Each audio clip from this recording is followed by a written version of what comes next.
Battery में ये ताकत है कि वो एक पोटेंशियल डिफरेंस प्रोवाइड करती है। क्या प्रोवाइड करती है स्टूडेंट्स? अच्छा, कैपेसिटर में क्या चल रहा है वो नहीं दिखेगा, उसको देखने के लिए, उसको समझने के लिए what we have done is connected a bulb. ये थोड़ा दिल दुखाने वाली बात है कि ये करंट फ्लो तो हुआ कैपेसिटर में या सर्किट में, पर ये सिर्फ कुछ माइक्रो या मिली सेकेंड के लिए हुआ।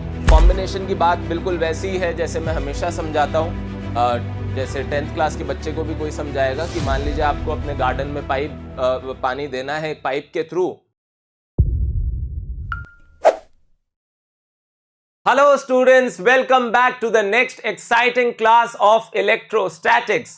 स्टूडेंट्स, हम लोग ने अब बात शुरू कर दी थी कैपेसिटर्स के बारे में और कैपेसिटेंस के बारे में, और शायद आपको याद होगा लास्ट क्लास में हमने एक शुरुआत भी कर दी थी किसकी? सर्किट प्रॉब्लम्स की। तो ये सर्किट प्रॉब्लम्स जो है ये बहुत ही इंपॉर्टेंट है आप लोग के लिए। मैं फिर से याद दिला दूं आपको, क्योंकि आगे इस पूरी 12th क्लास में काफी सारे चैप्टर्स में जो क्वेश्चंस आएंगे वो सर्किट रिलेटेड ही आएंगे। तो हमने सीरीज, पैरेलल, इन सब चीजों की बात शुरू कर दी थी। क्या होता है combination of capacitors. I hope आपने वो वीडियो देखा है, तभी हम आगे आज बढ़ सकते हैं, क्योंकि आज कुछ हम थियोरी नहीं करने वाले, सिर्फ कुछ बेसिक टेक्निक्स जो है हम डिस्कस करने वाले हैं कि कैसे हम लोग सर्किट प्रॉब्लम्स को सॉल्व करते हैं। अच्छा, ये टेक्निक्स कोई थियोरी के रूप में नहीं पढ़ाई जाएगी। ऑब्वियसली इसका तरीका क्या है कि हम अलग अलग बेसिक प्रॉब्लम्स, जो कॉमन प्रॉब्लम्स आती हैं, उनको डिस्कस करेंगे और उन्हीं के थ्रू ये स्किल डेवलप करने वाले हैं। ठीक है स्टूडेंट, समझ गए आप लोग का आज का क्या एजेंडा है? तो हेडिंग फिर से डाल लीजिए एक बार, क्वेश्चंस ऑन कैपेसिटर्स। क्या हेडिंग डालेंगे? सम मोर क्वेश्चंस ऑन कैपेसिटर्स। ठीक है स्टूडेंट्स, तो अब हम बात शुरू करते हैं। तो एक क्वेश्चन हमने किया था लास्ट क्लास में सीरीज पैरेलल का, आज हम थोड़ा इसको जनरल रखते हैं और अभी हम चार्ज वगैरह की बात नहीं कर रहे। इस पर्टिकुलर क्वेश्चन में हम सीधे से सिर्फ इक्विवेलेंट कैपेसिटेंस निकालने की बात कर रहे हैं। जैसे जैसे अलग अलग सर्किट्स आते जाएंगे, शुरुआत करते हैं पहले इस सर्किट से। तो ये सर्किट में आप क्या देख रहे हैं? दो कैपेसिटर्स है यहां, फिर दो यहां और एक बीच में, ऐसे कुछ डायगोनल के फॉर्म में। अब स्टूडेंट्स, सबसे पहले तो ये स्पेसिफाइड ही नहीं है कि बैटरी कहां कनेक्ट की गई है, जैसा आप नॉर्मली एक्सपेक्ट करते हैं। तो अब 12th क्लास में ऐसे भी क्वेश्चंस आ सकते हैं कि आपको लिख के दे दिया CPQ।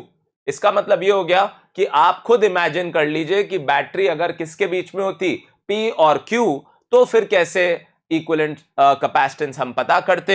तो चलो शुरू करते हैं। पहले हम PQ की बात करते हैं। एक और बात बोल दूं स्टूडेंट्स आपको, आप यकीन मानिएगा, जैसे हम कहते थे लाइट से रिलेटेड न्यूमेरिकल्स के लिए पेंसिल इरेजर रखें तो अच्छा है, स्केल रखें तो अच्छा है। मैं तो ये कहता हूं कि एटलीस्ट MCQs के लिए, यानी ऑब्जेक्टिव टाइप क्वेश्चंस के लिए, आप सर्किट्स को सॉल्व करने के लिए पेंसिल इरेजर हैंडी रखिए, ताकि आप उसी सर्किट को बार बार चेंज कर सके। अगर आप पेन से इसको सॉल्व करेंगे तो प्रॉब्लम क्या होगी? आपको बार बार नए सिरे से फिर से सर्किट को बनाना पड़ेगा, and it's gonna consume more time. So it's my recommendation that you have a pencil and eraser with you. अब अगर ऐसा है तो देखिए अब कैसे हम सर्किट को जल्दी जल्दी सॉल्व कर लेते हैं। पहली बार तो मैं पूरा करके दिखाऊंगा, फिर मैं पेंसिल इरेजर वाली टेक्निक पे आ जाऊंगा। तो बैटरी जो है वो मान लीजिए किस किस के बीच में है?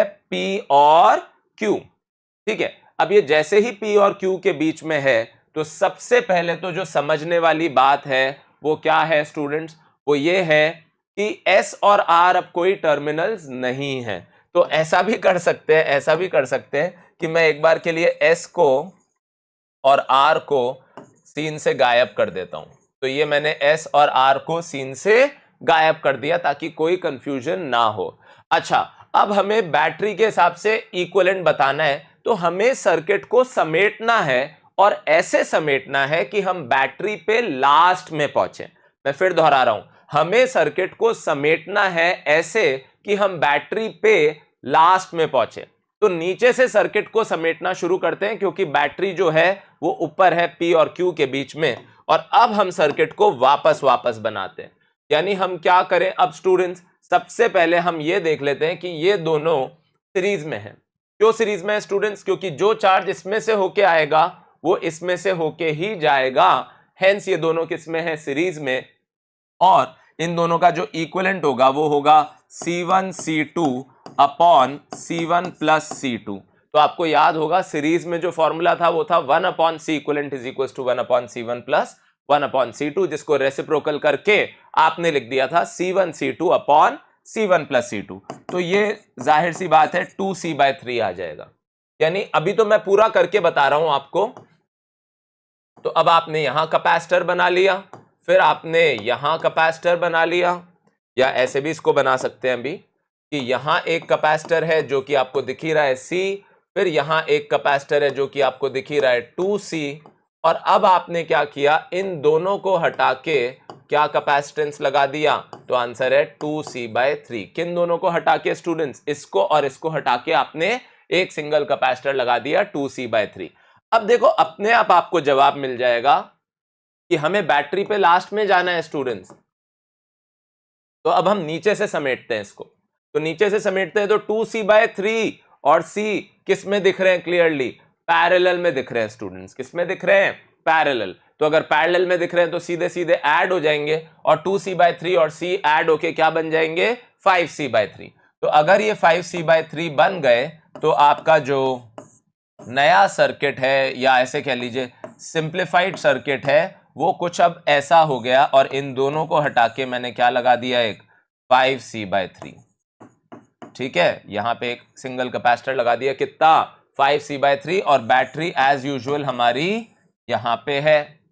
अब ये जो 5C/3 है और ये जो 2C है, ये दोनों किस में हो गए स्टूडेंट्स?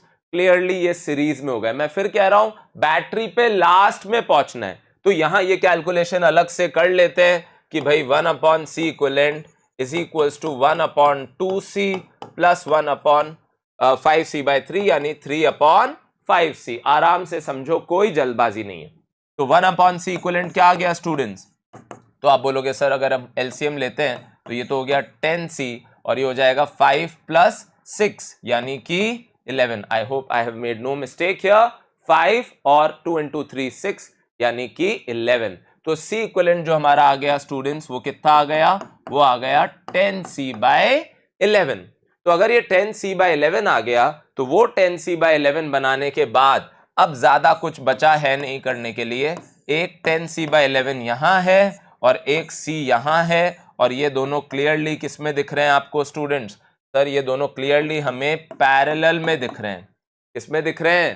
पैरेलल में। तो अगर पैरेलल में दिख रहे हैं तो अब हमें कुछ नहीं करना है, इनको सीधे सीधे ऐड कर देना है, तो हमारा आंसर क्या आ जाता है? 21C/11। यानी आंसर क्या आ गया फाइनली? 21C/11। बहुत इजीली हो गया। बस क्या ध्यान रखने वाली बात थी? दो बातें।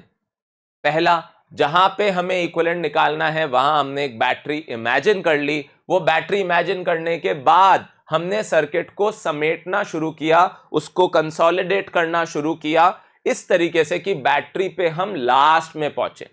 इसीलिए जब PQ पे बैटरी थी तो हमने सर्किट को नीचे से वाइंड अप किया और ऊपर तक पहुंचे। सीरीज पैरेलल का एक पूरा कॉम्बिनेशन बनता गया। लाइफ इजी है, फिर से याद दिला दूं, पैरेलल है तो C equivalent C1 plus C2 होगा, और सीरीज है तो C equivalent C1 C2 upon C1 plus C2 होगा।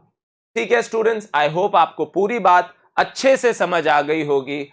पेंसिल इरेजर का यहां क्या यूज है अब मैं वापस सॉल्व करके बताता हूं, और देखिए काफी कंपैरेटिवली इजी लगेगा। पहली बार मैंने ऐसे किया कि वापस रीड्रॉ किया पूरे सर्किट को। फटाफट कॉपी करिए, फिर आगे बढ़ते हैं।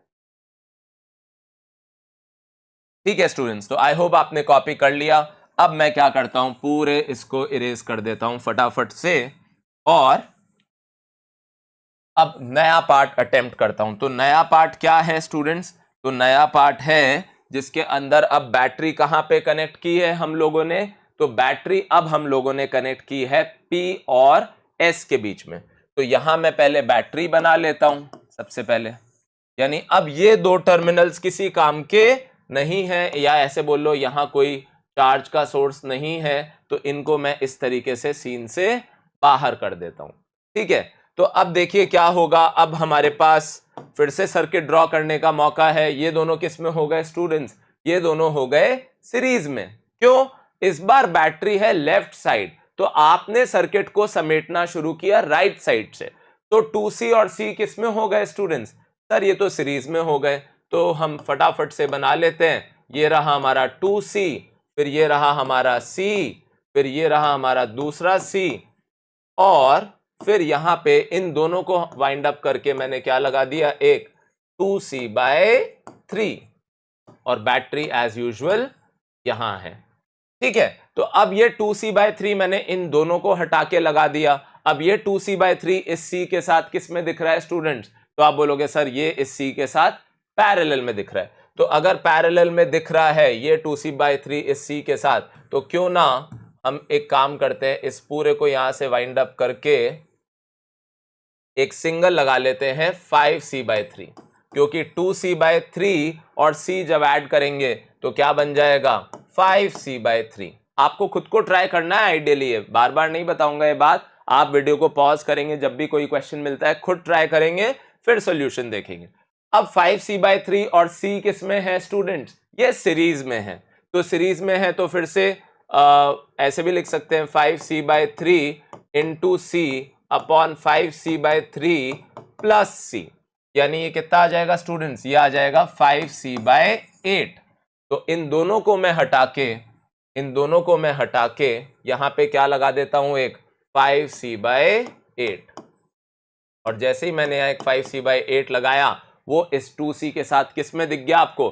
सर ये तो पैरेलल में दिख रहा है। तो अगर पैरेलल है तो 5C/8 प्लस 2C यानी 16 प्लस 5 यानी 21C/8। तो इसका आंसर क्या हो जाता हमारा इस तरीके से, 21C/8। बड़े आराम से हमने कर लिया और ज्यादा टाइम भी नहीं लगा। बस क्या चीज का डिसिप्लिन रखना जरूरी है, कोई हड़बड़ाहट नहीं, one step at a time, that's the key. ठीक है, हटा दो students, this is done. Last part कर लेते हैं अब इसका। ठीक है, तो लास्ट पार्ट क्या है? लास्ट पार्ट में हमने बैटरी कनेक्ट की है कहां पे? P और R के बीच में। ठीक है स्टूडेंट्स, यानी बैटरी का एक टर्मिनल यहां है और दूसरा टर्मिनल यहां है, यानी इस बार कौन से टर्मिनल्स नहीं है एक्टिव? तो S को हटा दीजिए सीन से और Q को भी हटा दीजिए। तो मैंने S और Q को सीन से हटा दिया, और अब खुद सोचिए क्या होने वाला है। तो आप बोलोगे सर इस बार तो बैटरी बीच में है। तो अगर बीच में है तो मैं कहता हूं पहले इसको कंसोलिडेट कर लो, इसको कंसोलिडेट कर लो, यानी 2C और C सीरीज में है तो क्या होगा, 2C/3। बात तो सही है, अब तो ये याद सही हो गया क्योंकि इतनी बार कर लिया हमने। तो ये हो गया 2C/3, और ऐसे ये C और 2C सीरीज में है तो ये भी क्या हो जाएगा स्टूडेंट्स, 2C/3। और उसके बाद ये आपका बैटरी के टर्मिनल्स हैं। तो अगर ये बैटरी के टर्मिनल्स हैं तो इसके बाद आपको क्लियरली दिख रहा है कि सर ये तो तीनों पैरेलल में हो गए। तो अब पैरेलल में हो गए तो ज्यादा कोई टेंशन वाली बात है नहीं। 2C/3 plus C plus 2C/3 यानी एलसीएम हो गया आपका 3, और ये कितना आ जाएगा, 3 + 2 + 2 यानी कि 7C/3।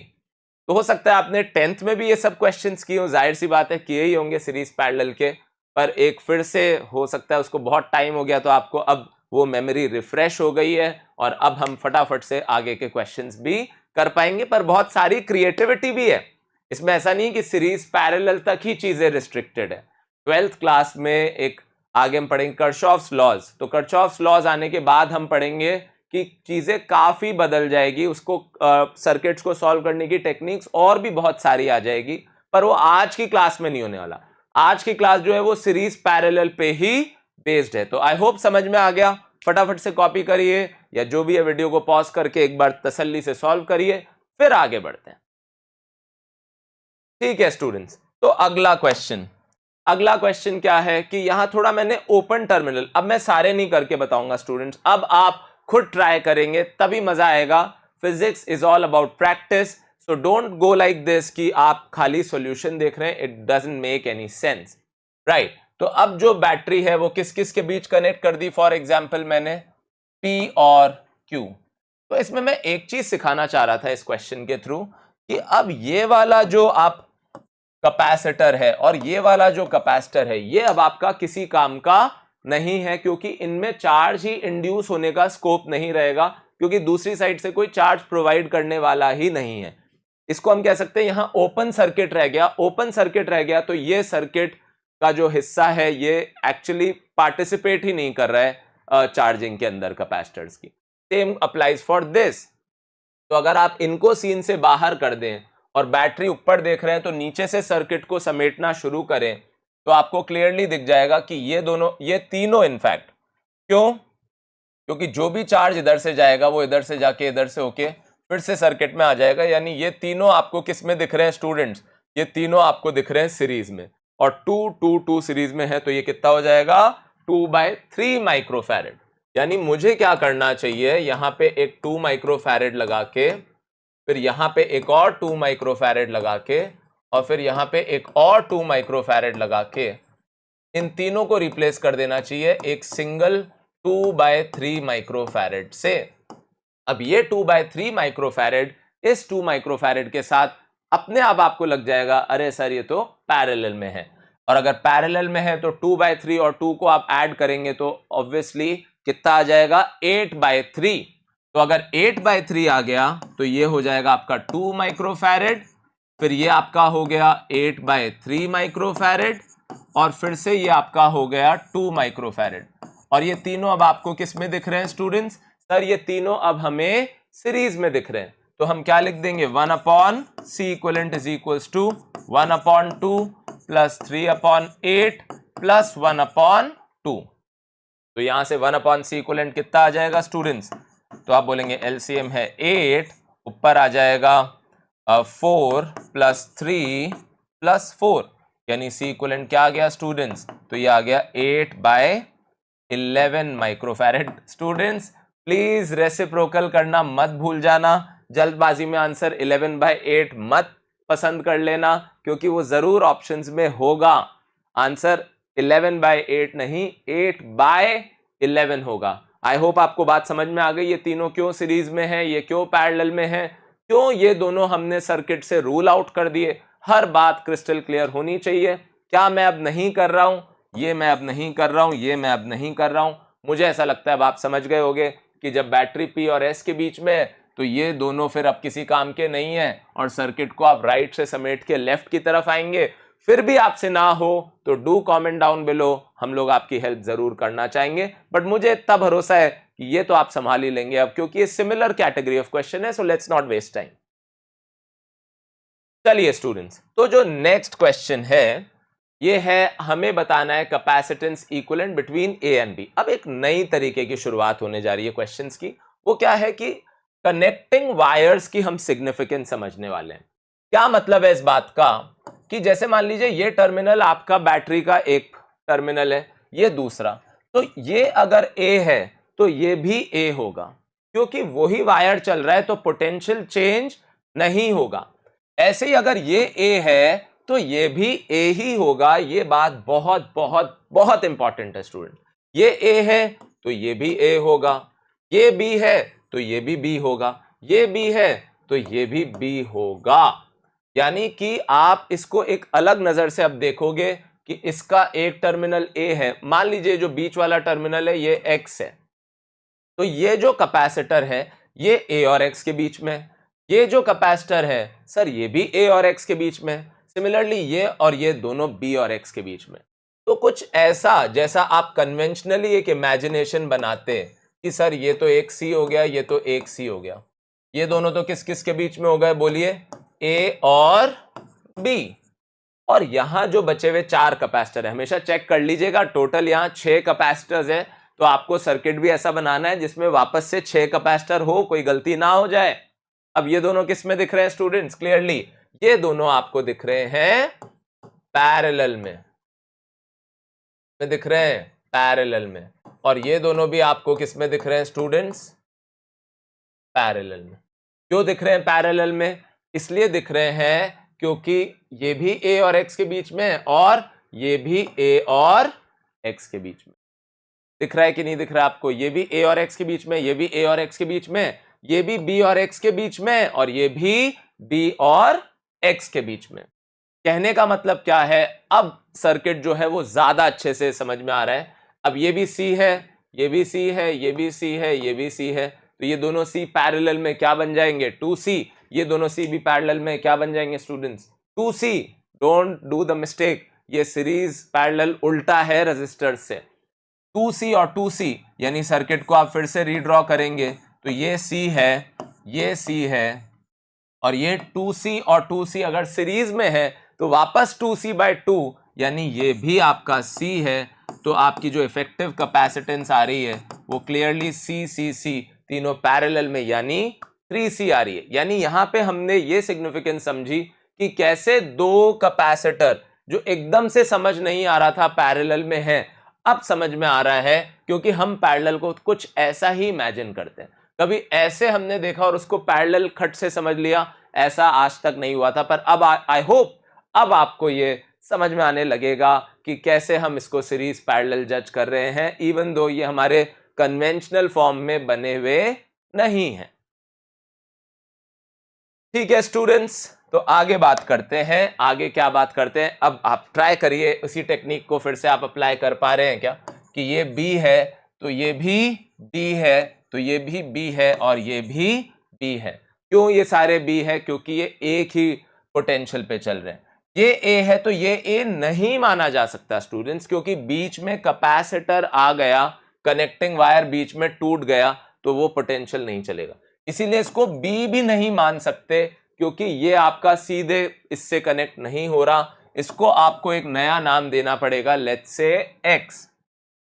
तो अब जो आपका सर्किट है जो थोड़ा सा अलग अंदाज में बना हुआ है कि A और B यहां बैटरी है, उसके अक्रॉस इक्विवेलेंट निकालना था। अब शायद आप थोड़ा सा इजी महसूस करेंगे अगर मैं A और B को ऐसे साइड में बना लूं स्टूडेंट्स, A और B को साइड में बना लूं और X को कहीं बीच में बना लूं, तो A और X के बीच में कितने कैपेसिटर है? सर A और X के बीच में एक कैपेसिटर है।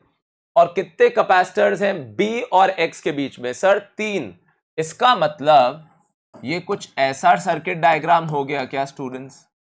अच्छा, हमेशा क्रॉस चेक कर लीजिएगा। कैसे क्रॉस चेक कर लीजिएगा कि यहां पे भी 4 कैपेसिटर है तो आपके डायग्राम में भी 4 कैपेसिटर होने ही होने चाहिए। ये C, ये C, ये C और ये यहां पे C। अब ये तीनों C, ये सर्किट और ये सर्किट इफेक्टिवली सेम है स्टूडेंट्स। अब आपको समझ में आ गया होगा खट से कि ये तीनों 3C हो गए, क्योंकि तीनों पैरेलल में और 3C और C सीरीज में। तो ये क्या हो गया स्टूडेंट्स? 3C/4।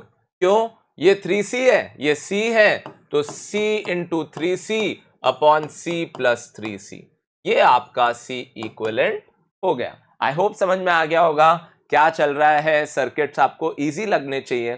कई लोग इसको बहुत हाइप दे देते हैं। मेरा ये मानना है सर्किट प्रॉब्लम्स बहुत सुलझे हुए हैं। अगर आपके कॉन्सेप्ट्स एकदम क्लियर हैं, it should not be a problem. एक स्ट्रीमलाइन तरीका है, क्वेश्चन आराम से हो जाएगा।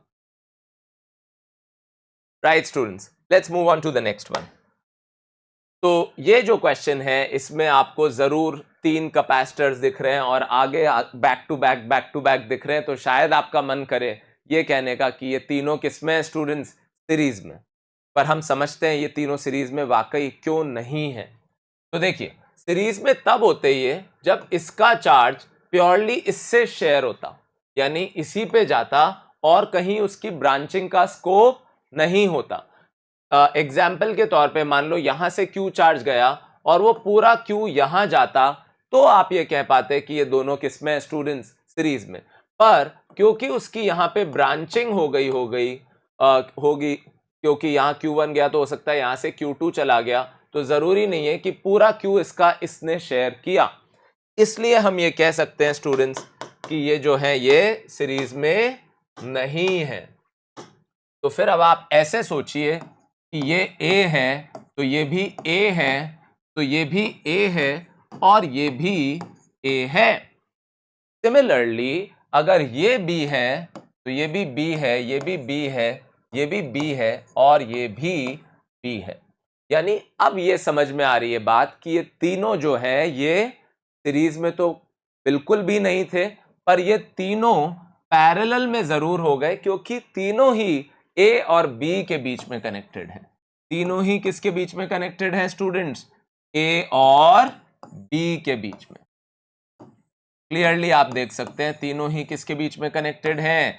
A और B के बीच में।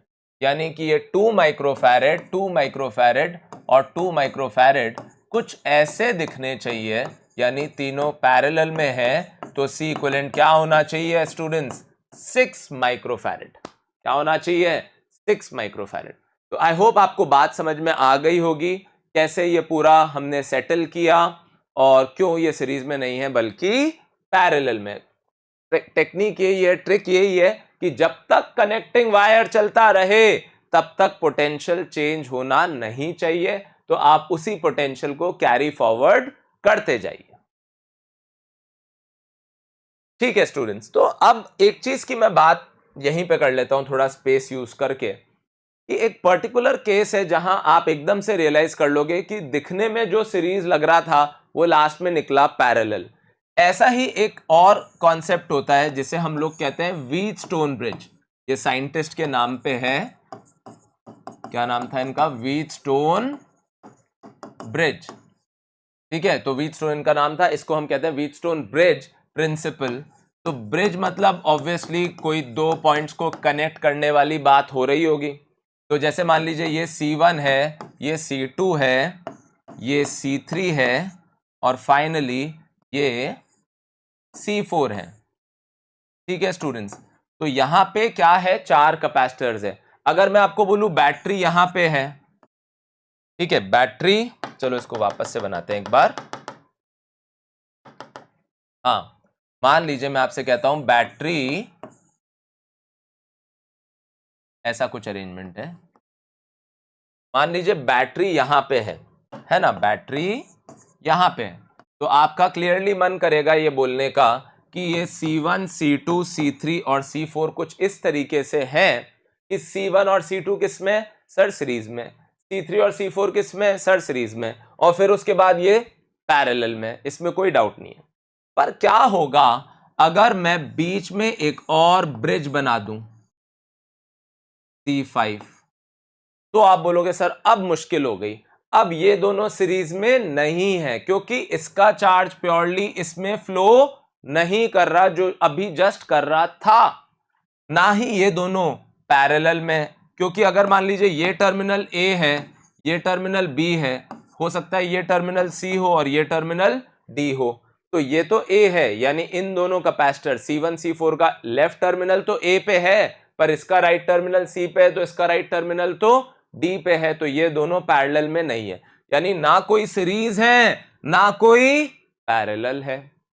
तो फिर हम तो ऐसे क्वेश्चंस को आज की क्लास में सर टैकल करने ही नहीं वाले, पर इसमें मैं एक स्पेशल केस की बात कर लेता हूं जिसे हम कहते हैं व्हीटस्टोन ब्रिज की बैलेंसिंग कंडीशन। क्या कहते हैं स्टूडेंट्स? व्हीटस्टोन ब्रिज की बैलेंसिंग कंडीशन। क्या है ये बैलेंसिंग कंडीशन? बैलेंसिंग कंडीशन ये है कि अगर ऐसा जैकपॉट हिट हो जाए कि C1 अपॉन C4 किसके बराबर हो जाए? C2 अपॉन C3, यानी इसका और इसका रेशो इसके और इसके रेशो के बराबर हो जाए। इसको लिखने के और भी अंदाज हो सकते हैं, जैसे ये, या फिर C1 C3 is equals to C2 C4, ऐसे भी याद रख सकते हैं, यानी C1 into C3 is equals to C2 into C4।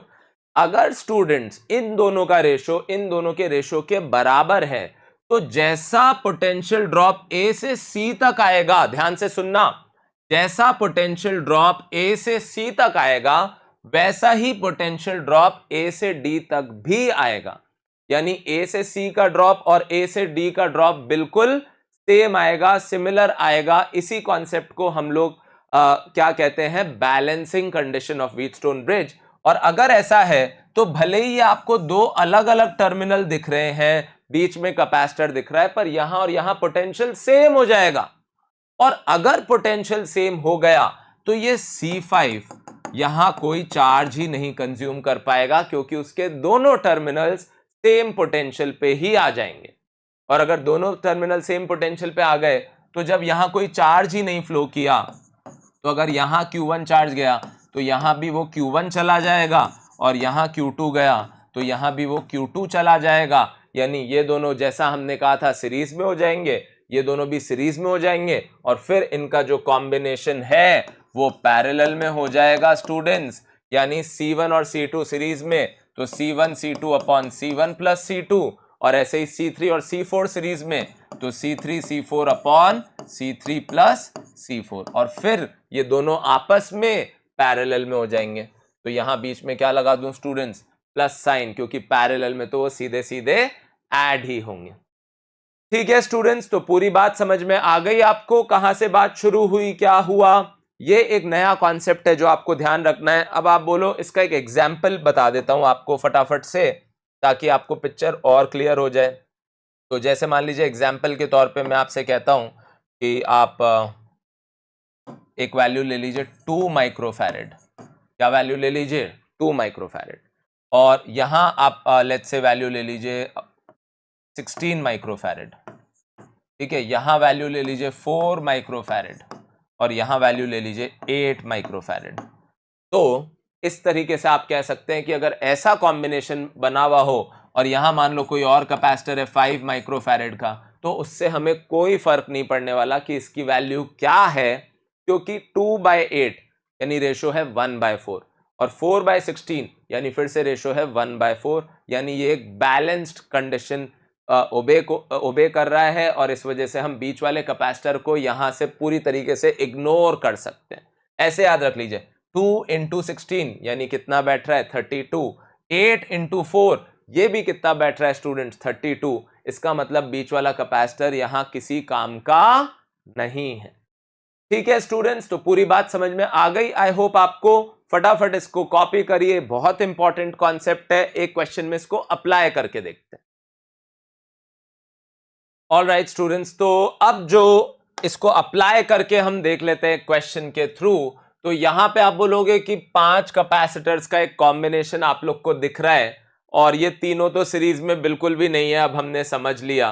पर इस बार ये पैरेलल में भी नहीं होंगे। क्यों नहीं होंगे स्टूडेंट्स, क्योंकि अगर मान लीजिए इसको मैंने ए कह दिया, ठीक है स्टूडेंट्स, क्योंकि ये ए है, तो इसको मैं ए नहीं कह पाऊंगा क्योंकि बीच में एक दूसरा कैपेसिटर आ गया, तो इसको मुझे सी ही कहना पड़ेगा।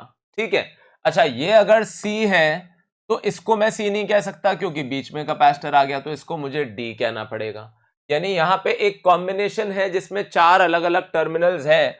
मान लीजिए अगर मैं कहता हूं बैटरी का एक टर्मिनल है ए और एक टर्मिनल है लेट्स से बी, तो ये चारों पॉइंट्स किस तरीके से होने वाले हैं स्टूडेंट्स, तो आप बोलोगे सबसे पहले तो ए और सी के बीच में एक कैपेसिटर है। ठीक है, तो उसके लिए मैं कहूंगा कि एक काम करते हैं, मैंने ए बना लिया, बी बना लिया, एक सी भी बना लेते हैं और एक डी भी बना लेते हैं, ऐसा कुछ अरेंजमेंट कर लेते हैं। तो पहला कैपेसिटर किस किस के बीच में है स्टूडेंट्स, तो आप बोलेंगे ए और सी के बीच में, ये वाला।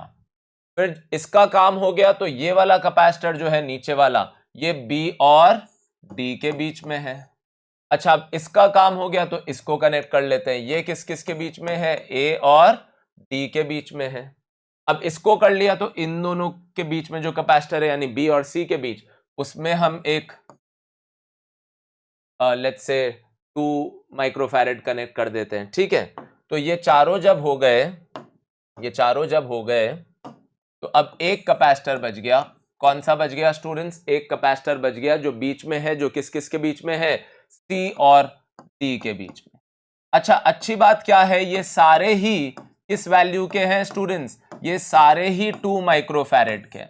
और अगर सारे ही 2 माइक्रोफैरेड के हैं तब तो डेफिनेटली व्हीटस्टोन ब्रिज बैलेंस हो ही रहा होगा, क्योंकि 2/2 दोनों ही 1/1 है, यानी 2 × 2 दोनों ही 4/4 है। तो ये जो बीच वाला 2 माइक्रोफैरेड है ये यहां होके भी यहां नहीं है, इसे हमें बिल्कुल इग्नोर कर देना है।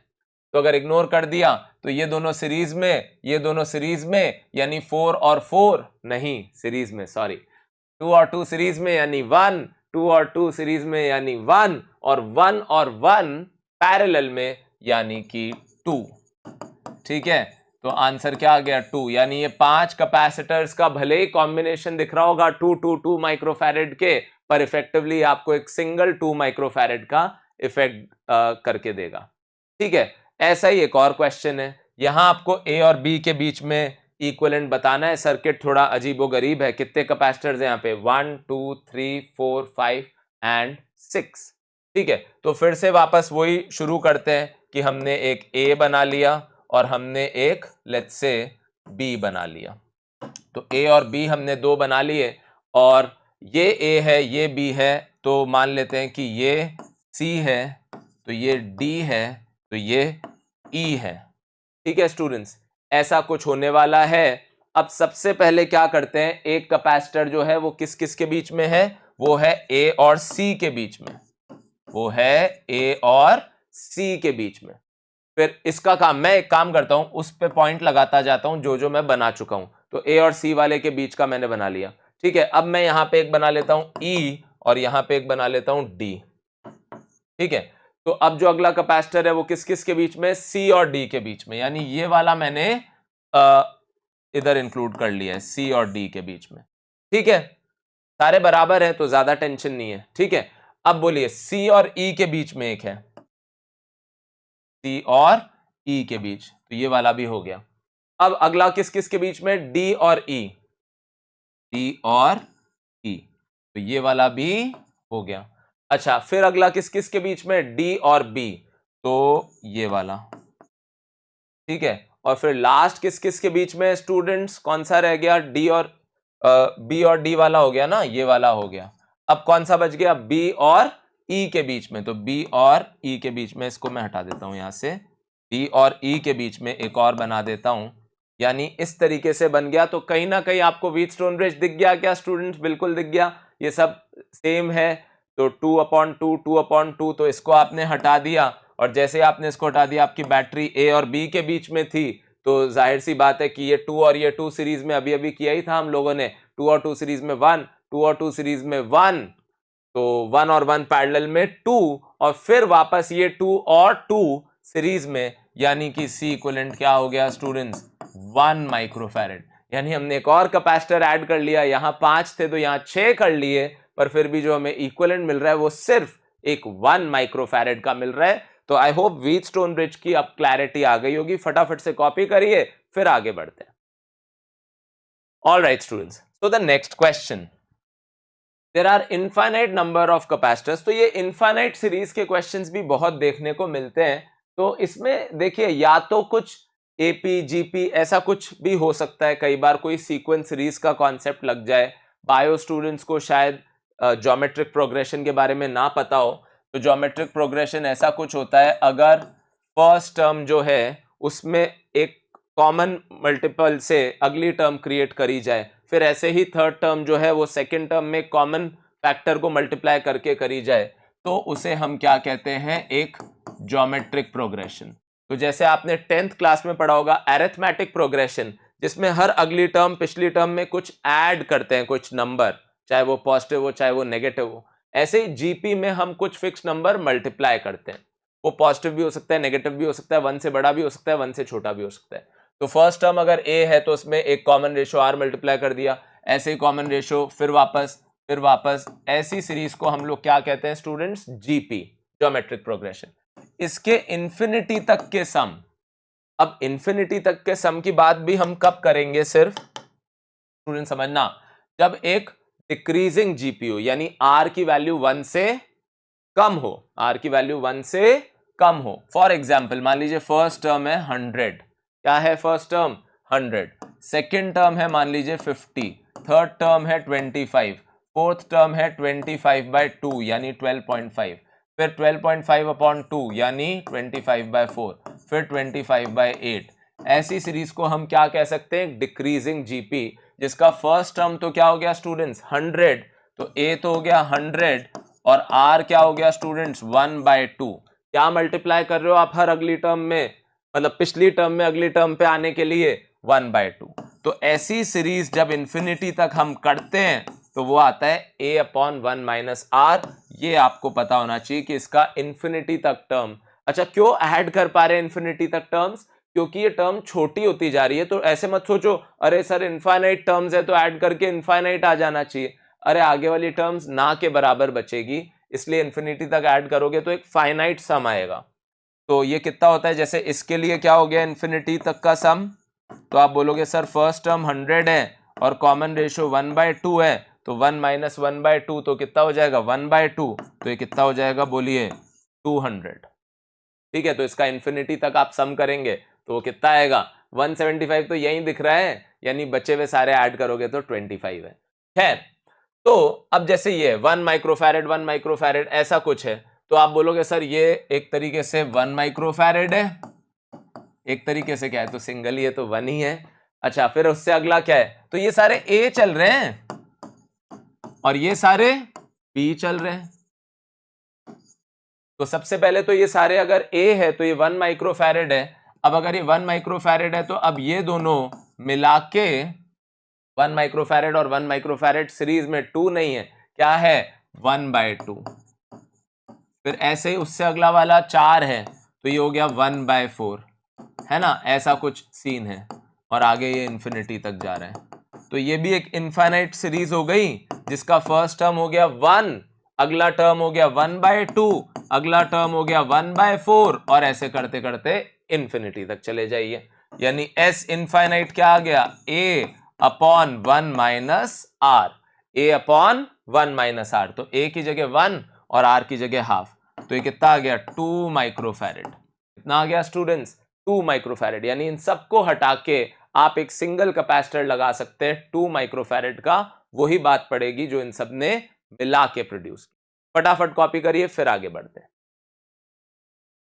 All right students, next question, what is the capacitance of the arrangement of 4 plates each of area A at a distance D.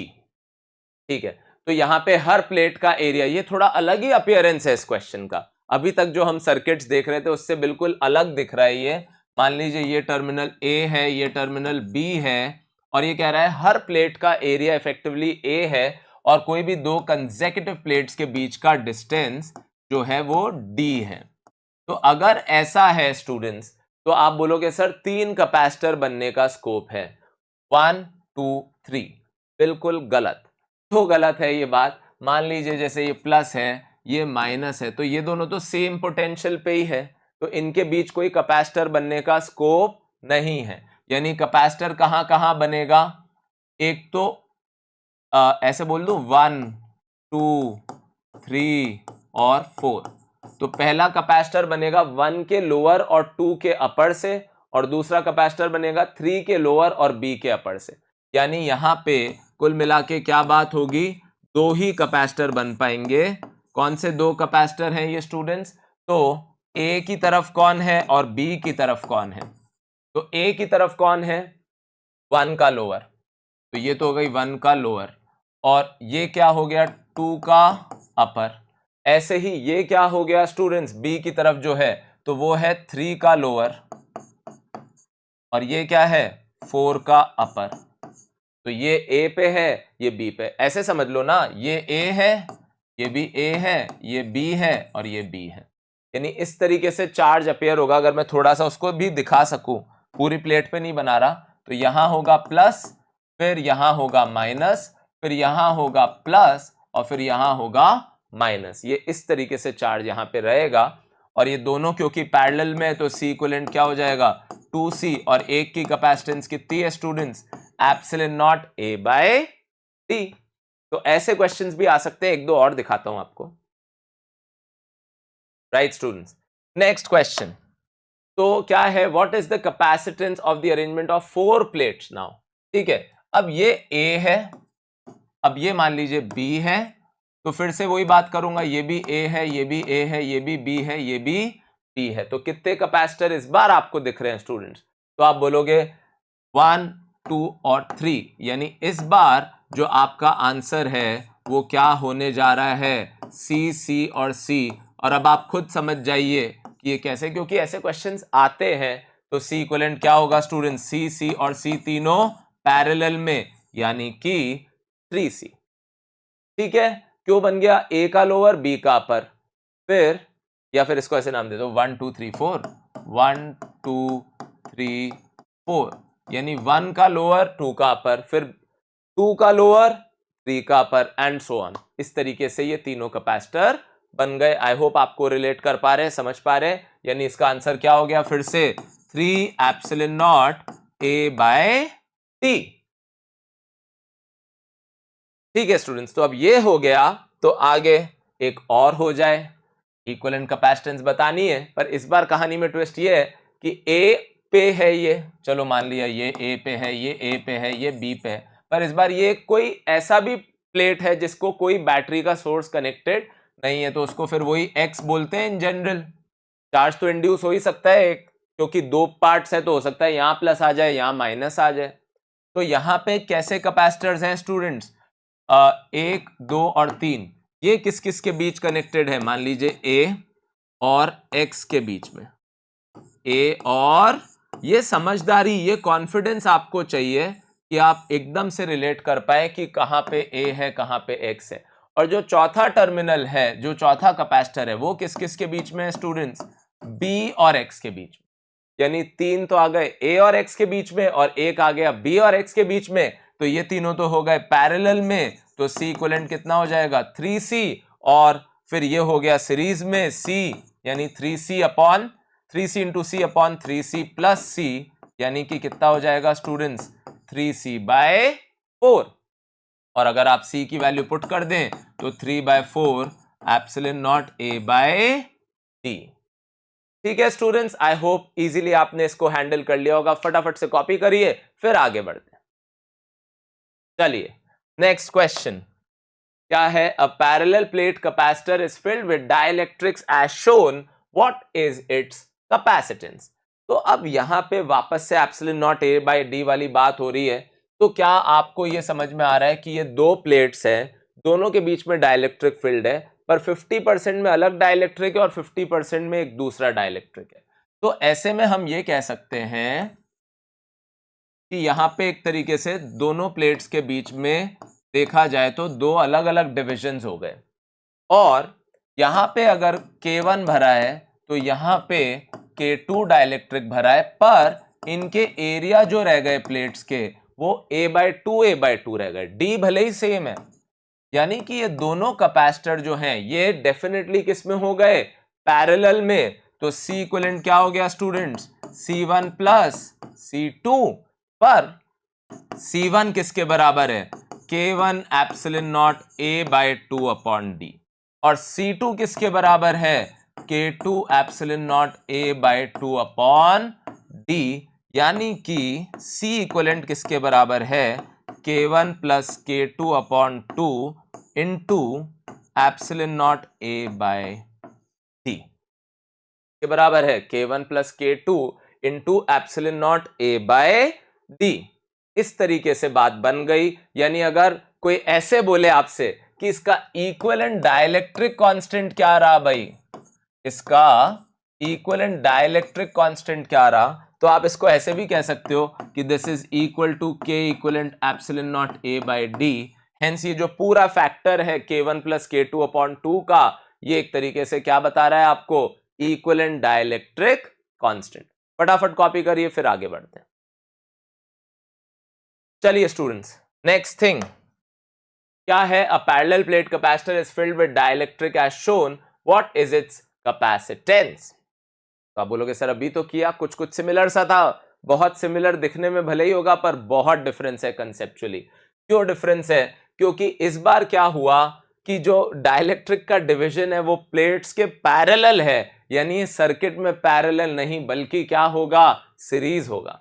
क्यों होगा, मान लीजिए ये प्लस है ये माइनस है, तो यहां जो चार्ज आएगा वो प्लस होगा, तो यहां चार्ज क्या होगा, माइनस। तो अब आप खुद समझ सकते हो कि चार्जेस कैसे इंड्यूस हुआ होगा डाइलेक्ट्रिक में, प्लस की प्लेट के पास माइनस, फिर वापस यहां प्लस, फिर यहां माइनस, फिर यहां प्लस, इस तरीके से चार्जेस इंड्यूस हुए होंगे और चार्ज सेम रहे होंगे। यानी इस बार अगर आप सर्किट को बनाना चाहो तो कुछ ऐसा बनेगा कि एक में K1 है दूसरे में K2 है, और ये दोनों इस बार किस में है स्टूडेंट्स, सीरीज में है। तो C इक्विवेलेंट जो होगा वो क्या होगा, C1 C2 upon C1 plus C2। क्या होगा C equivalent student, C1 C2 upon, अब C1 क्या है और C2 क्या है, तो आप बोलोगे सर C1 होगा K1 एप्सिलॉन नॉट A/D/2। देख रहे हो स्टूडेंट्स डिफरेंस, पिछले वाले केस में जहां एरिया हाफ हाफ बटा था, इस बार जो डिवीजन हुआ है वो डिस्टेंस का हुआ है। प्लेट तो पूरी एक डाइलेक्ट्रिक के ऊपर है ही, यानी इस बार एरिया का डिवीजन नहीं हुआ। ऐसे ही C2 क्या होगा, K2 epsilon naught A/D d/2, यानी ये दोनों किस में हो गए स्टूडेंट्स, ये दोनों हो गए पैरेलल में, तो C इक्विवेलेंट क्या आ जाएगा, तो आप पुट कर दीजिए वैल्यू, 2 उछल के ऊपर चला जाएगा, तो ये आ जाएगा 2k1 k2 upon k1 plus k2 into epsilon naught a/d। तो देखा जाए तो यहाँ पे जो इक्विवेलेंट डाइलेक्ट्रिक है, जो इक्विवेलेंट डाइलेक्ट्रिक कांस्टेंट है, वो कितना हो गया, वो हो गया 2k1 k2 upon k1 plus k2। ठीक है स्टूडेंट्स, आई होप समझ में आ गया होगा। इस बार ये a/2 भले ही दिखा रखा है, पर वो मैंने जानबूझ के दिखा रखा है कंफ्यूज करने के लिए। एरिया डिवाइड नहीं हुआ है, एरिया तो पूरा एक k1 ही चल रहा है ना, डिवाइड क्या हो रहा है, d इस बार। ठीक है, ये अनइक्वल रेशियो भी हो सकता था, ये हो सकता है d/4, 3d/4 भी आ सकता है कोई न्यूमेरिकल में, हमेशा जरूरी नहीं इक्वल हो। ये 3 डाइलेक्ट्रिक भी हो सकते हैं, अभी ये कल को 3 भी हो सकते हैं, आपके सामने 3 अलग अलग कर दिए, तो फिर क्या डरने की बात है, वो तो बात वैसे ही हो गई। अब तो कॉन्सेप्ट समझ लिया तो अब तो कर ही लेंगे, k1 एप्सिलॉन नॉट a/d/3, तो बस 1 अपॉन C इक्विवेलेंट क्या हो जाएगा, 1 upon C1 plus 1 upon C2 plus 1 upon C3। तो ये क्या आ जाएगा, अगर 1 अपॉन C1 करेंगे तो मेरे हिसाब से तो आ जाएगा 1 अपॉन 3 एप्सिलॉन नॉट a/d ना, तो 3 एप्सिलॉन नॉट a/d तो कॉमन, और अंदर क्या बच जाएगा, 1 upon k1 plus 1 upon k2 plus 1 upon k3, ये आपका आ गया 1 अपॉन C इक्विवेलेंट। ठीक है स्टूडेंट्स, आसान सी बात है, मुझे नहीं लगता कोई खास आपको प्रॉब्लम आनी चाहिए। ये सारे बोर्ड एग्जाम हो, कॉम्पिटिटिव एग्जाम हो, सभी के लिए रेलेवेंट क्वेश्चंस है। ठीक है स्टूडेंट्स, तो ये आपने कर लिया, फटाफट से बात को आगे बढ़ाते हैं और अब इसको एक्सटेंड कर देते हैं कि अगर what if there are 4 capacitors, क्योंकि इसमें अक्सर एक कंफ्यूजन हो जाता है कि सर इसमें 2 मतलब निकल के आ रहे हैं, क्या ये वाली पॉसिबिलिटी हो सकती है या क्या ये वाली पॉसिबिलिटी। अब आप बोलोगे कौन सी, ये वाली, आप खुद सोचो। तो यहां पे 4 का डिवीजन अगर है तो एक पॉसिबिलिटी ये भी हो सकती है कि हम ये मान लें कि ये पहले दोनों सीरीज में है और फिर पैरेलल में है, यानी ये येलो वाली पॉसिबिलिटी, k1 k2 k4 और k3। अच्छा, दूसरी पॉसिबिलिटी कोई ये भी मान सकता है कि क्या पता ये ऐसे हो रहा हो कि पहले ये दोनों पैरेलल में है और फिर कॉम्बिनेशन जो है वो सीरीज में है, यानी k4 k2 k1 और k3। तो हो सकता है पहले ये पैरेलल है फिर सीरीज है, या पहले सीरीज है फिर पैरेलल है। कौन सा सच है कौन सा झूठ है, ये हमें पता करना है। तो ग्रीन वाला जो है वो झूठ है। आप सोचिएगा ग्रीन वाला क्यों झूठ है, क्योंकि उसमें हमने k1 और k3 को किस में मान लिया, पैरेलल में, जो कि बिल्कुल भी सही बात नहीं है, क्योंकि ये पूरे का पोटेंशियल एक हो सकता है, लेट्स से V1, ये पूरे का पोटेंशियल एक हो सकता है, लेट्स से V2, पर यहां और यहां पोटेंशियल सेम होना जरूरी नहीं है, क्योंकि कंडक्टिंग प्लेट्स तो सिर्फ यहां है, बीच में तो डाइलेक्ट्रिक है। जितना ड्रॉप इसके अक्रॉस आया उतना ड्रॉप इसके अक्रॉस आए, वो तो तभी होगा वो जब रेशियो सेम होगा, वो एक अलग कोइंसिडेंस हो गया। पर इन जनरल आप नहीं कह सकते कि ये दोनों पैरेलल में हैं, तो ये सही है। तो कलर चेंज कर लेते हैं और येलो में ही आगे बात करते हैं कि येलो वाला जो ऑप्शन है वो सही ऑप्शन है।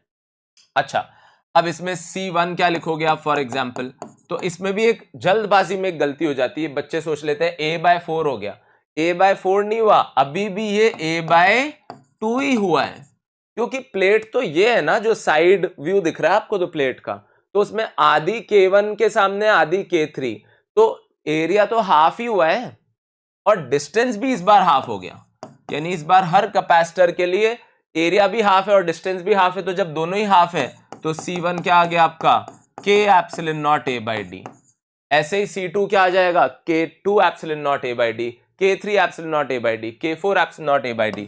तो C इक्विवेलेंट आपका क्या होगा स्टूडेंट्स, C1 और C2 पहले सीरीज में, यानी C1 C2 upon C1 plus C2, और फिर C3 C4 भी सीरीज में, यानी C3 C4 upon C3 plus C4, और फिर जरूर आप ये कह सकते हो कि ये कंबाइंड जो C1 और C2 है और C3 और C4 है वो पैरेलल में। तो यानी K1 K2 upon K1 plus K2 plus K3 K4 upon K3 plus K4 into epsilon naught A by D। ये है कहानी स्टूडेंट्स। इस तरीके से आप इक्विवेलेंट, ये इसका इक्विवेलेंट हो गया। अच्छा, कई बार ऐसे भी करता है कि ये K दे दिया, ये 2K दे दिया, ये 3K दे दिया और ये 4K दे दी, तो वो तो ठीक है, वो तो बस इसी को आप मतलब एक तरीके से सब्स्टिट्यूट कर दीजिए। K1 K है, K2 2K है, K3 3K है, K4 4K है, तो K के टर्म्स में आंसर आ जाएगा। ठीक है स्टूडेंट्स, कॉपी करिए, फिर आगे बढ़ते हैं। चलिए next question. Two parallel plate capacitors X and Y have the same area of plates and same separation, but X has air and Y has a dielectric constant. We have to find the potential difference across each of the capacitors. ठीक है, आपको क्या करना है, दोनों के across potential difference निकालना है। ये आपका क्वेश्चन है। गिवन X की कैपेसिटेंस यहां पे प्रिंटेड नहीं है, मैं लिख देता हूं। X की कैपेसिटेंस क्या है, 2 माइक्रोफैरेड। X की कैपेसिटेंस क्या है स्टूडेंट्स, 2 माइक्रोफैरेड।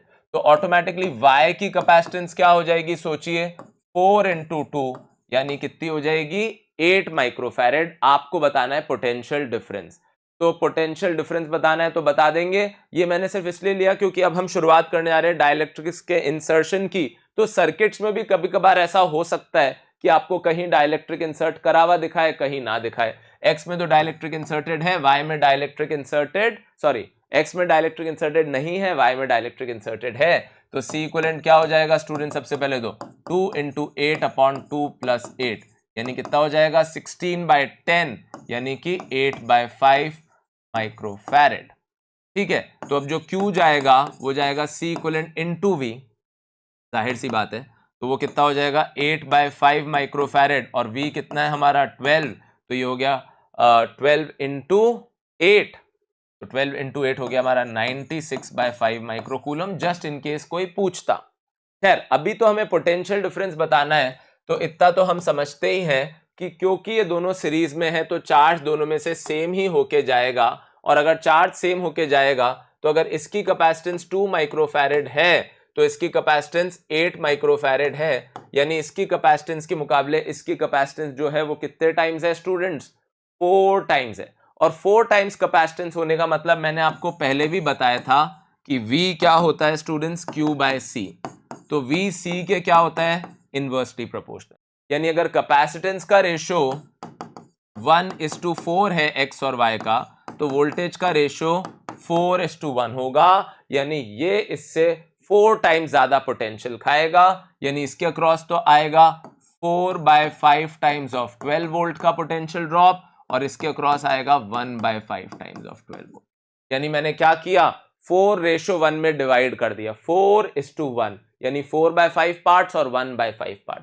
तो ये कितना आ जाएगा स्टूडेंट्स, 48/5, यानी कितना आ गया 9.6 वोल्ट, और ये कितना आ जाएगा 12/5, यानी कितना आ जाएगा 2.4 वोल्ट। तो ऐसा भी हो सकता है कि सर्किट्स में आपको कई बार डाइलेक्ट्रिक की एंट्री दिखे, तो उसमें कोई डरने वाली बात नहीं है, क्योंकि आपको पता है डाइलेक्ट्रिक इंसर्ट करने से कैपेसिटेंस उतने ही टाइम्स हो जाती है। कॉपी करिए, फिर आगे बढ़ते हैं। चलिए स्टूडेंट्स, नेक्स्ट क्वेश्चन क्या है, an electrical technician requires a capacitance of 2 microfarad in a circuit across a potential difference of 1 kilovolt. तो 1 किलोवोल्ट यानी 1000 वोल्ट के अक्रॉस कितना इफेक्टिव कैपेसिटेंस चाहिए, 2। A large number of 1 microfarad capacitors are available, large number, each can withstand a potential difference of not more than 400। तो अब देखिए arrangement क्या है, आपको 1 माइक्रोफैरेड से 2 माइक्रोफैरेड, ये एक प्रैक्टिकल प्रॉब्लम है, उसके पास 1 माइक्रोफैरेड के खूब सारे कैपेसिटर है और उसको चाहिए 2 का। तो आप बोलोगे अरे सर 1 और 1 पैरेलल में लगा लेगा और 2 बन जाएगा सर्किट के अंदर, नहीं। एक और कंस्ट्रेंट है कि हर कैपेसिटर 400 वोल्ट से ज्यादा नहीं झेल सकता, वरना उसका ब्रेक डाउन हो जाएगा। तो अगर उसने 1 और 1 पैरेलल में लगा दिए 1000 वोल्ट से, तो वो तो दोनों ही 1000 वोल्ट झेल रहे हैं, तो वो तो चल ही नहीं पाएंगे। तो अगर आपको पोटेंशियल को डिवाइड करना है तो आप बोलोगे सर कम से कम 2 तो लगा लो। अच्छा, 2 1 माइक्रोफैरेड के लगा भी लोगे तो एक के अक्रॉस 500 आया तो भी तो नहीं चलेगा। तो आप बोलोगे सर फिर तो कम से कम 3 लगाओ। क्योंकि अगर आपने 311 माइक्रोफैरेड के कैपेसिटर लगाए तो जरूर एक के अक्रॉस 333.33 वोल्ट का ड्रॉप होगा, तो तीनों मिलके जरूर ही 1000 वोल्ट को संभाल लेंगे। पर फिर इसमें दूसरी प्रॉब्लम आ गई कि इफेक्टिव कैपेसिटेंस तो 1/3 माइक्रोफैरेड रह गई और हमें चाहिए 2। तो आप बोलोगे सर फिर तो और कैपेसिटेंस बढ़ानी है तो और पैरेलल में लगाओ।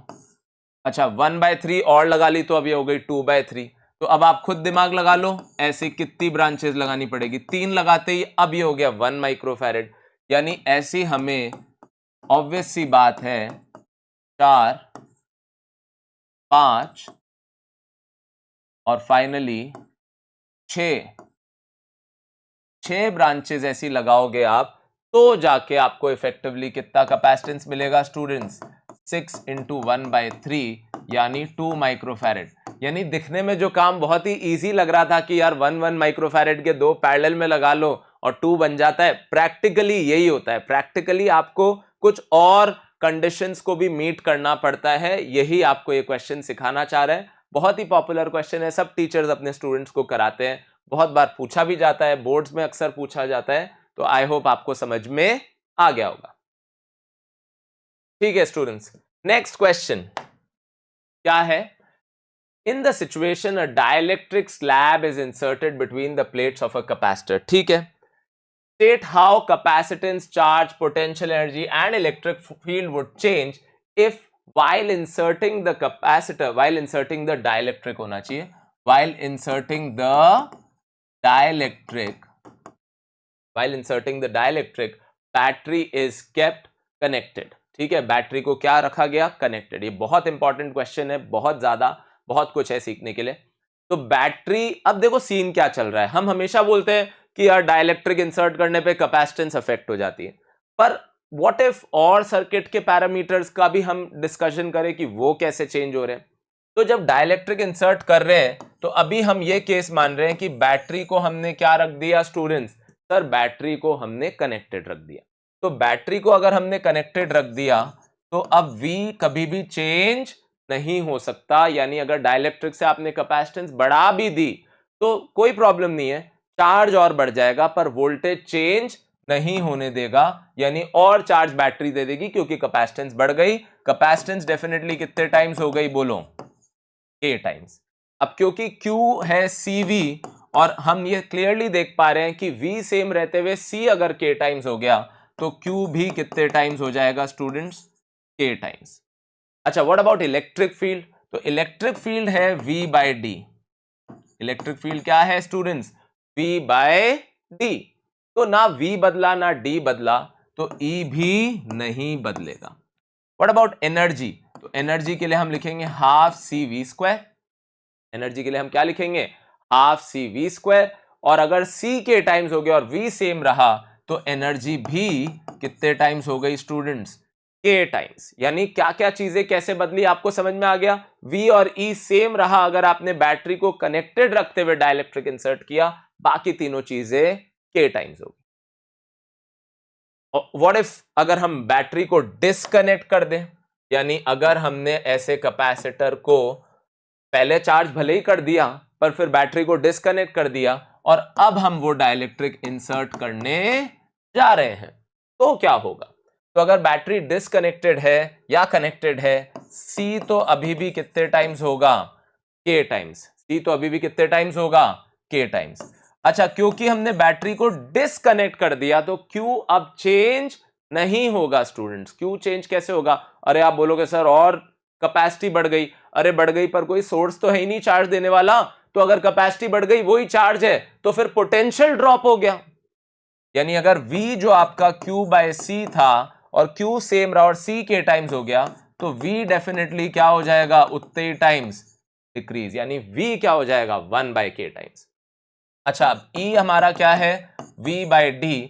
और अगर V 1/K टाइम्स हो गया D सेम रहते हुए तो E भी क्या हो जाएगा? 1/K times. अच्छा अब एनर्जी के लिए मैं कौन सा फॉर्मूला प्रेफर करूंगा? Half Q²/C। अरे सर ऐसा क्यों? पिछली बार तो आपने हाफ CV² लिखा था। अरे पिछली बार V कांस्टेंट था, अब Q कांस्टेंट है तो उसके टर्म्स में लिख लिया। तो अब C K टाइम्स हो गया, Q सेम है तो ये भी क्या हो जाएगा स्टूडेंट्स? 1/k टाइम्स, यानी ये दोनों तो सेम रहे, कौन दोनों, चार्ज और नहीं, सिर्फ चार्ज सेम रहा, इस बार चार्ज सेम रहा, ये तीनों 1/k टाइम्स हो गए और कैपेसिटेंस तो एज यूजुअल k टाइम्स हो गई। ये तब की बात हो रही है जब बैटरी को हमने कैसा रखा स्टूडेंट्स, डिसकनेक्टेड। ठीक है, फटाफट कॉपी करिए, क्वेश्चन में बताता हूं कैसे अप्लाई होगा। चलिए, इनफैक्ट मुझे ऐसा लगता है कि आज एक दो क्वेश्चन और ले लेते हैं, फिर यहीं पे पॉज करेंगे, फिर देखेंगे आगे आपका क्या रिस्पॉन्स है, उस हिसाब से हम और क्वेश्चंस की सीरीज लेके आएंगे। यहां मैं एक ऐसे ही रजिस्टर का क्वेश्चन लेना चाह रहा था, एक बार आपको इसलिए याद दिला के कि कैपेसिटर के बारे में हमने एक बात कही थी कि जैसे ही कैपेसिटर आ जाता है उस ब्रांच में करंट फ्लो नहीं होता, यानी अगर यहां पे करंट बैटरी से जा रहा है तो यहां नहीं जाएगा, यहां नहीं जाएगा, स्टेडी स्टेट आने के बाद शुरू में जाएगा, कुछ मिली सेकेंड्स के लिए जाएगा, फिर नहीं जाएगा, यानी करंट यहां से घूम के फिर यहां आ जाएगा। तो वो करंट कितना होगा स्टूडेंट्स, तो आप बोलोगे सर 10, और इस बार रजिस्टर है सीरीज में, तो 10 और टोटल सीरीज में रेजिस्टेंस कितनी हो गई 5, तो ये कितना हो गया स्टूडेंट्स 2 एम्पियर। कितना करंट फ्लो हो रहा है 2 एम्पियर। इसके अक्रॉस कितना पोटेंशियल है 10, और इसके अक्रॉस कितना पोटेंशियल ड्रॉप हो गया 2 वोल्ट। क्यों हो गया 2 volt, I into R, I hope आप समझते हो। इसके अक्रॉस कितना पोटेंशियल डिफरेंस होगा 4 इंटू 2 यानी 8 वोल्ट, यानी इस पूरी ब्रांच के अक्रॉस जो पोटेंशियल डिफरेंस आएगा वो कितना आएगा स्टूडेंट्स 8 वोल्ट आएगा। ये सबसे पहली बात है जो आपको सीखनी है। अच्छा, वो 8 वोल्ट जब आएगा तो वो इसके अक्रॉस भी 8 है, इसके अक्रॉस भी 8 है और इसके अक्रॉस भी 8 है। अच्छा, ये जो रजिस्टर्स हैं यहां ये कोई भी एक्टिव पार्टिसिपेशन नहीं कर रहे क्योंकि इन ब्रांचेस में करंट फ्लो नहीं हो रहा। चार्ज शुरू में फ्लो हुआ जिससे वो चार्ज हो गए, यही तो हमारा क्वेश्चन है कि find the charge on each capacitor. तो अब 2 और 2 जो है वो आपके सीरीज में है, तो इस ब्रांच की कैपेसिटेंस तो क्या हो गई 1, और यहां 3 और 6 सीरीज में है, तो 3 इंटू 6 अपॉन 3 प्लस 6, यानी इसकी इक्विवेलेंट कैपेसिटेंस क्या हो गई 2, यानी इस ब्रांच में जो चार्ज जाएगा लेट्स से Q1 और इस ब्रांच में जो चार्ज जाएगा लेट्स से Q2, तो Q1 तो क्या हो गया आपका C की जगह हो गया 1 माइक्रोफैरेड इंटू 8, यानी 8 माइक्रोकूलम, और Q2 क्या हो गया आपका, तो Q2 आपका 2 माइक्रोफैरेड है इंटू फिर से 8, यानी कि 16 माइक्रोकूलम। तो 2 और 2 उन दोनों पे तो है 8 माइक्रोकूलम, और 3 और 6 दोनों पे है 16 माइक्रोकूलम। डियर स्टूडेंट, कॉपी करिए, बहुत कुछ है सीखने को इस क्वेश्चन में, सोचिए इसके बारे में। लास्ट क्वेश्चन लेते हैं। ठीक है स्टूडेंट्स, तो क्या है अगला क्वेश्चन, नहीं मेरे को लगता है एक और क्वेश्चन है, यस ये दोनों क्वेश्चन ले लेते हैं। क्या है, find the equivalent capacitance between the terminals A and be in the circuit. क्या डिफरेंस है स्टूडेंट्स, ये भी इन्फिनिटी तक जा रहा है, इनफाइनाइट नेटवर्क है, पर इस बार कोई सीरीज पैरेलल नहीं बन रहा, ये दोनों पैरेलल में नहीं है, ये दोनों सीरीज में नहीं है, कोई सीरीज पैरेलल नहीं बन रहा। ऐसे क्वेश्चंस की एक ट्रिक रहती है, वो ट्रिक क्या है स्टूडेंट्स ध्यान से समझना, कि एक इनफाइनाइट लैडर है, और अगर ये इनफाइनाइट लैडर है तो इसका कैपेसिटेंस जो है वो हम मान लेते हैं कुछ x है, लेट सी इक्विवेलेंट क्या है x। अच्छा, ये इनफाइनाइट लैडर कैसा है इसको पहचानो, पहले हॉरिजॉन्टल फिर वर्टिकल, फिर हॉरिजॉन्टल फिर वर्टिकल, फिर हॉरिजॉन्टल फिर वर्टिकल, यानी अगर एक इनफाइनाइट कुछ भी नंबर सोच लो, 50 करोड़ कैपेसिटर्स ऐसे लगे हुए हैं, 50 करोड़।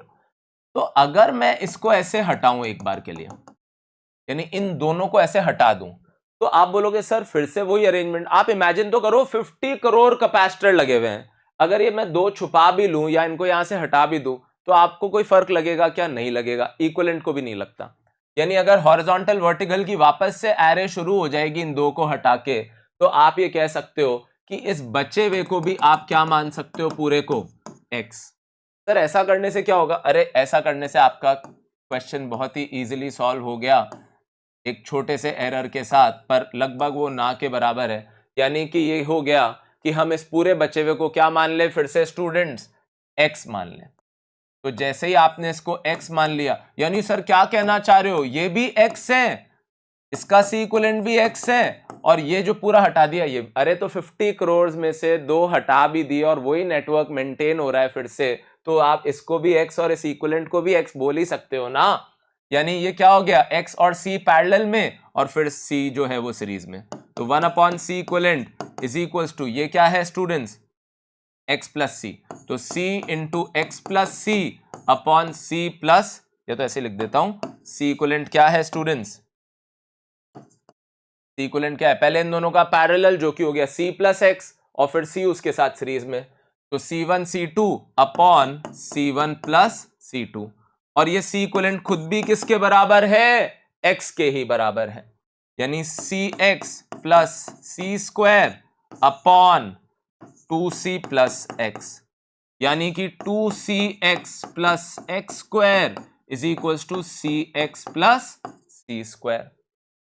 और अगर ऐसा है तो ये क्या आ गया स्टूडेंट्स, ये आ गया x square plus c x minus c square is equals to 0, एक क्वाड्रेटिक बन गई, और x की वैल्यू क्या आ जाएगी, minus b plus minus b square minus 4ac upon 2a, यानी ये आंसर आपका आ गया √5 माइनस 1 अपॉन 2 इंटू सी, और √5 होता है 2.23, तो 2.23 माइनस 1 यानी हो गया 1.23 अपॉन 2 इंटू सी, यानी इसको आप लगभग मान सकते हो 0.61 सी।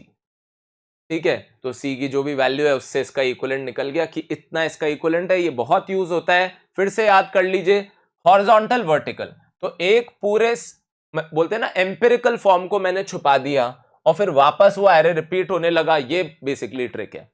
तो इसको मैंने अगर x माना तो उस एक एम्पिरिकल को हटा के मैंने वापस x से रिप्लेस करके इसका इक्विवेलेंट फिर से x के इक्वेट कर दिया, ये पूरी कहानी है।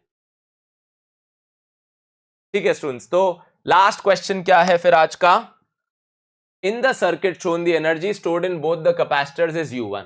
तो अभी if the switch is open and the dielectric slab, तो पहले स्विच क्लोज था, इनिशियली स्विच क्लोज था, तो जो टोटल एनर्जी थी वो दोनों वी वोल्ट पैरेलल में थे, तो कितनी थी, हाफ सी वी स्क्वायर और हाफ सी वी स्क्वायर। ये क्वेश्चन की शुरुआत है, मैं ये नहीं कह रहा हूं पूरा सॉल्व कर लिया, यानी मैंने इतना समझ लिया कि पहले इसमें कितनी एनर्जी थी, c v square, half c v square, half c v square, c v square. If the switch s is open, अब इस स्विच को ओपन किया and a dielectric slab of constant 5, अब क्या किया, एक डाइलेक्ट्रिक स्लैब इंसर्ट कर दिया of dielectric constant 5 in both the capacitors, the energy is now found to be U2, then calculate U1 by U2। तो अब U2 क्या होगा स्टूडेंट्स, तो ये अब वो वाली टेबल काम आएगी हमारे, इसमें तो बैटरी कनेक्टेड रह गई, पर क्योंकि उसका स्विच ओपन करके फिर डाइलेक्ट्रिक डाला है तो वो डिस्कनेक्टेड हो गई, यानी इसकी एनर्जी तो हो गई half c v square into k, और उसकी एनर्जी हो गई half c v square upon k. समझना बात को, इसमें तो के टाइम्स हो गई, उसमें 1/k टाइम्स, यानी अगर मैं सी वी स्क्वायर बाय 2 कॉमन ले लूं तो ये हो जाएगा 5 प्लस 1/5, यानी ये कितना हो गया student, c v square upon 2 25/5। ठीक है, तो ये हो गया सी वी स्क्वायर इंटू 26 26/5, तो ये हो गया सी वी स्क्वायर इंटू 26/10, जिसको आप चाहो तो क्या लिख सकते हो, 13/5। तो ये जो एनर्जी आ गई U2, ये आ गई 13/5 सी वी स्क्वायर, जबकि सी वी स्क्वायर आपका खुद क्या था, U1 था, यानी U2 आपका किसके बराबर आ गया स्टूडेंट्स, 13/5 U1, यानी U1 is to U2 क्या आ गया, 5/13। बहुत ही पॉपुलर क्वेश्चन है, बहुत ही आसान है, कुछ ऐसा नहीं है, पर एकदम से आपको क्लिक कर जाए बस कॉन्सेप्ट कि यहाँ पे स्विच ओपन कर दिया फिर डाइलेक्ट्रिक डाला है, तो इसमें तो डाइलेक्ट्रिक इंसर्ट करते समय बैटरी डिसकनेक्टेड वाला कॉन्सेप्ट होगा, और इसमें डाइलेक्ट्रिक इंसर्ट करते समय बैटरी केप्ट कनेक्टेड वाला कॉन्सेप्ट होगा। उस हिसाब से हमने एनर्जीज को मैनिपुलेट कर दिया। ठीक है स्टूडेंट्स, तो बहुत कुछ आज हमने सीख लिया, और सच बताऊं तो काफी वैरायटी, मतलब 80 to 85% वैरायटी ऑफ क्वेश्चंस इन्हीं पे बेस्ड होंगे जो हमारी आज की क्लास थी। कर्चॉफ्स लॉज को आप अभी एकदम अलग रख दीजिए, क्योंकि वो तो हम करंट इलेक्ट्रिसिटी में पढ़ेंगे, उसके बाद हम इनके क्वेश्चंस पे लौटेंगे, पर उसके अलावा आप मान सकते हैं कि लगभग मैंने सारे वैरायटी ऑफ क्वेश्चंस थोड़े थोड़े तो आपको आइडिया आज दे ही दिए। आप अब क्वेश्चन स्टार्ट करिए, प्रैक्टिस करिए, इसको एक्साइटमेंट के साथ लीजिए, क्योंकि सर्किट्स में अगर आप इसको एंजॉय करने लगे तो एकदम ये होता है ना कि आपको उल्टा मजा आने लगेगा, आपका मन करने लगेगा और क्वेश्चंस करने का। वो अगर हो जाए तब तो फिर कहना ही क्या, फिर तो मेहनत मेहनत लगती नहीं है अगर आप कोई चीज को एंजॉय करने लगे। तो पढ़ाई को भी हमें ऐसे ही लेना है, मैं तो पढ़ाने को ऐसे ही लेता हूं, I do enjoy that, so that should be for you as well, कि अगर आप उसको एंजॉय करेंगे, रोज छोटे टारगेट अचीव करेंगे, I think we will get and whatever we deserve, right? ठीक है students, so thank you so much for your time. I hope this video was really helpful for you, and you are really liking the effort that we are putting in, and you are really motivating us by liking, subscribing to the channel. That really means a lot to us students. Thank you for your time. I will see you very soon in the next one. Bye bye. If you enjoyed this video, please don't forget to like, share and subscribe to our channel.